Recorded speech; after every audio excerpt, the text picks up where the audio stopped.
اللہ رب العالمین نے اپنے بندوں پر یوں تو بے شمار احسانات فرمائے. انہی احسانات میں سے ایک احسان اللہ رب العالمین کا ہم پر یہ ہے کہ اس اللہ رب العالمین نے ہمیں وہ راستہ بھی بتا دیا جو راستہ ہمارے لیے نقصان دہ، جس راستے کو اختیار کرنے کی وجہ سے انسان نقصان اور گھاٹے میں پڑ سکتا ہے. اور وہ راستہ بھی اللہ رب العالمین نے بتا دیا ہے جو راستہ انسان کو نقصان سے بچا کر کے اللہ رب العالمین کی بیش بہا قیمتی جنت میں انسان کو داخل کرانے کا سبب اور ذریعہ بن سکتا ہے. اب یہ تو انسان کا اختیار ہے کہ وہ اتنی وضاحت کے بعد، اتنی واضح دلائل آ جانے کے بعد بھی اب وہ گمراہی کا راستہ اختیار کرے یا وہ اللہ رب العالمین کی جانب سے ملنے والی ہدایت کا راستہ اختیار کرے. گرمی کا موسم ہے، گرمی کی شدت شباب پر ہے، تپش بہت زیادہ ہے اور ہم اور آپ گرمی کا اندازہ اچھے طریقے سے لگاتے ہیں. لیکن یہ دنیا جو ایک پانی کا بلبلا ہے، کب کس وقت اور کس جگہ پھوٹ جائے ہمیں اور آپ کو اس کا اندازہ نہیں ہے. لہذا اس مختصر سے وقت میں ہم اپنے آپ کو گرمی سے بچانے کے اسباب پیدا کرتے ہیں. جس کو اللہ نے مال دیا ہے وہ اپنے گھروں میں، آفس میں، جہاں وہ رہتا ہے اے سی کا انتظام کرتا ہے. کوئی اپنی قوت و طاقت کے مطابق گھروں میں کولر لگاتا ہے تاکہ وہ گرمی کی تپش سے محفوظ رہ سکے اور اپنے جسم کو سکون پہنچا سکے.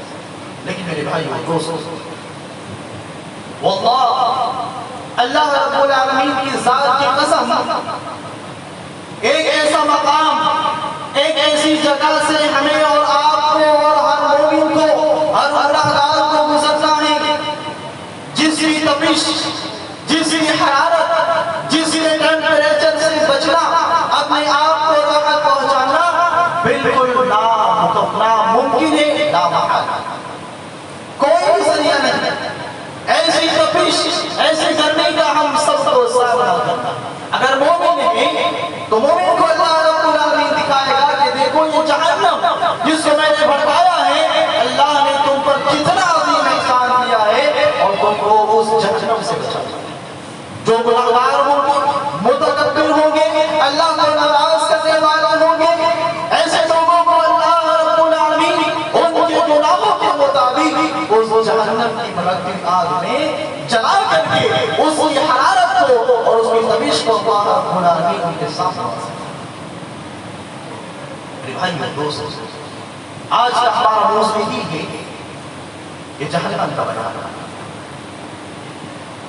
وقت حالات ہمیں اور آپ کو چیخ چیخ کر یہ بتا رہے ہیں کہ آج ہمارے سماج اور معاشرے میں وہ مسلم قوم، مسلم نوجوان جو آج اللہ رب العالمین کے دین سے دور ہو چکے ہیں، جنہوں نے آج اسلام کی تعلیمات کو ٹھکرا دیا ہے، ان کے سامنے اللہ رب العالمین کے عذاب کو بیان کیا تاکہ وہ صحیح معنوں میں اپنے گناہوں سے توبہ کر کے غفلت والی زندگی کو چھوڑ کر کے ہوشیار والی، چوکنا والی، آخرت کی تیاری کرنے والی زندگی کو اختیار. اس مختصر سے وقت میں ہم جانتے ہیں کہ وہ جہنم جسے اللہ رب العالمین نے تیار کیا ہے اس کی کیا کیفیات ہے، اس کی کیا ہولناکیہ ہے، کس کس انداز میں اللہ رب العالمین نے اس کی خطرناکی کو بیان کیا ہے. تو انسان کی سب سے پہلی فطرت یہ ہوتی ہے کہ انسان جب کسی جگہ کے بارے میں اس کو بتایا جائے تو انسان اس کی لمبائی اور چوڑائی پر غور کرتا ہے. کتنا بڑا ہوگا، کتنے لوگ اس میں رہتے ہیں، جگہ کیسی ہے، ہر طرح کے سوالات انسان کے ذہن میں آتے ہیں. تو آئیے ہم اس جہنم کی گہرائی کا، اس ابعاد کا اندازہ لگاتے ہیں کہ محمد رسول اللہ صلی اللہ علیہ وسلم نے اس کی گہرائی کو جس کے ساتھ راوی حدیث ابو ہریرہ رضی اللہ تعالی عنہ، صحیح مسلم کی روایت ہے حضرت ابو ہریرہ رضی اللہ تعالیٰ عنہ بیان فرماتے ہیں کہ كنا مع رسول اللہ صلی اللہ علیہ وسلم اذ سمعنا وجبا فقال رسول الله صلى الله عليه وسلم أتدرون ما هذا؟ قالوا الله ورسوله أعلم. کہتے ہیں کہ ہم سب اللہ کے رسول صلی اللہ علیہ وسلم کے پاس موجود تھے، آپ کے ساتھ بیٹھے تھے.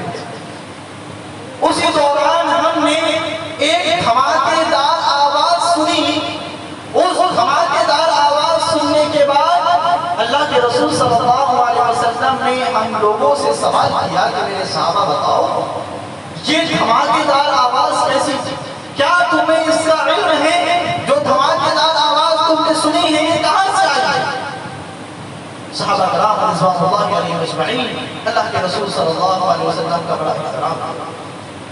اگر بات معلوم بھی ہوتی تھی تو کہا کرتے تھے اللہ و رسولہ اعلم. اللہ اور اس کے رسول صلی اللہ علیہ وسلم زیادہ بہتر کرتے ہیں. یہ ادب ہوتا ہے لوگ. یہاں رک کر یہ بات بتائیں کہ جب کسی مجلس میں ایک عالم دین موجود ہوتا ہے اور وہ لوگ موجود ہوتے ہیں جنہیں علم نہیں ہوتا ہے وہ عالم کی موجودگی میں بات کرتے ہیں، احادیث کے مسائل کو بیان کرتے ہیں. اور میرے بھائیو دوستو اسی وجہ سے اس ادب کو منحوس نہ رکھنے کی وجہ سے آج بہت سے نوجوان ایسے ہیں جو آج گستاخ صحابہ جیسی عظیم گناہ کے اندر انہوں نے اپنے آپ کو ملوث کیا. کیسے؟ ایک جاہل شخص ہے، انجینئر ہے، کوئی عربی نہیں جانتا، کوئی مدرسے سے فارغ نہیں، اپنے دور سے اردو والی کتابیں پڑھ کر یوٹیوب پر آ کر وہ حدیثیں بیان کرتا ہے، اپنی منمانی حدیثیں بیان کرتا ہے. اور نعوذ باللہ ہمارے مسلم نوجوانوں کو یہ پیغام دیتا ہے کہ نعوذ باللہ امیر معاویہ رضی اللہ تعالیٰ عنہ غلط حق اور ناحق کے فیصلے کرتا ہے، جبکہ علم یہ کہتا ہے کہ صحابہ کرام کے آپسی جو معاملات تھے ان کو چھوڑ دیا جائے. ہماری اولاد کی کوئی حیثیت کوئی مقام نہیں ہے کہ ہم ان کے بارے میں کوئی فیصلہ کریں کہ کون غلط اور کون صحیح. جب رب نے ان کی رضا ان کی خوشنودی کے پروانے آسمانوں سے جاری کر دیے تو ہم جیسے ناجوان لوگ ان کے بارے میں فیصلہ کرنے کی طاقت کیسے؟ تو آج وہ شخص اس طرح کی باتیں بیان کرتا ہے اور جب علماء ایسے نوجوانوں کو سمجھاتے ہیں تو وہ ان کی بات کو ٹھکرا دیتے ہیں، کہتے ہیں کہ وہ بھی تو حدیث بیان کر رہا ہے، وہ بھی تو صحیح مسلم سے بخاری کی بات کر رہا ہے. لیکن یہ آپ دیکھیں کہ محمد رسول اللہ صلی اللہ علیہ وسلم نے یہ بھی تو فرمایا تھا کہ دیکھو تم علم کس سے حاصل کرتے ہیں. کیا آپ قرآن کا علم حاصل کرنے کے لیے کسی پادری کے پاس جائیں گے؟ نہیں جائیں گے نا. تو یہی اصول ہے کہ علم علم والوں سے لیا جاتا ہے، جو جس کا اہل ہوتا ہے اسی سے اس چیز کو لیا جاتا ہے. بہرحال اللہ کے رسول صلی اللہ علیہ وسلم کے صحابہ بڑے ادب والے تھے، کہا کرتے تھے اللہ اس کے رسول کو کہا میرے صحابہ جو دھماکہ تم نے ابھی ابھی سنا یہ وہ پتھر ہے جسے اللہ رب العالمین نے 70 سال پہلے جہنم کی گہرائی بتانے کے لیے جہنم میں ڈالا تھا، اور آج اس بات کو اس پتھر کو پھینکے ہوئے 70 سال کا یہ لمبا عرصہ گزر چکا ہے اور آج جا کر وہ پتھر جہنم کی گہرائی میں گرا ہے جس نے دھماکے کو میرے صحابہ آج تم نے محمد رسول اللہ صلی اللہ علیہ وسلم کی صحبت میں بیٹھ کر محسوس ہے. ایک جملے میں کہا جائے کہ جہنم کی گہرائی اتنی ہے کہ کوئی انسان اگر 70 سال سفر کرتا رہے 70 سال کے بعد جس مقام پر وہ پہنچے گا اور جتنا فاصلہ ہوگا اتنا فاصلہ جہنم کی. تو کسی 2 فٹ 4 فٹ 10 فٹ والی آگ کا سامنا ہمیں اور آپ کو نہیں کرنا میرے بھائی اور دوستو، بلکہ ایسی جہنم کا سامنا ہمیں اور آپ کو کرنا ہے جس کی گہرائی 70,000 سال کے برابر. اگر آپ کسی پاگل انسان کو ایک اچھا انسان کسی پاگل انسان کو یہ کہے 2 فٹ کا گڑھا کھود کر کے اس میں آگ جلا دی جائے اور آپ ایک پاگل کو کہیں کہ اس میں کود جا، وہ پاگل اچھے بڑے انسان کو کہیں گا میں اس میں کیوں کودوں،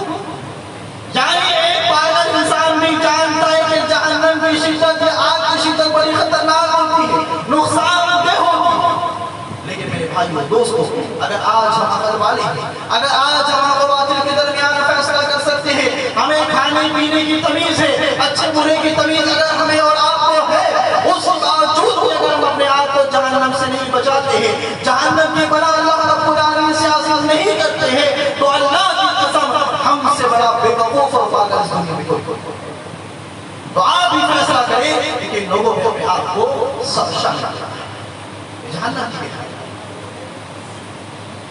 اس جہنم کے اندر ابھی چوڑائی تو بہت دور کی بات نہیں، اس جہنم کے اندر کچھ وادیاں اور اس وادیوں کو باؤنڈری ول کیا جائے، اس کوئی سرحدیں ہیں، جس طریقے سے روم ہے اس کو لیول کیا گیا ہے، دیواروں سے اس کے سرحد کو بنایا گیا کہ یہ جگہ ہمارا۔ جہنم میں بھی اس طرح کچھ وادیاں ہوگی، اب ان وادیوں کے درمیان دیواروں کا فاصلہ کیسا ہے؟ حضرت ابو سعید الخدری رضی اللہ عنہ بیان کرتے ہیں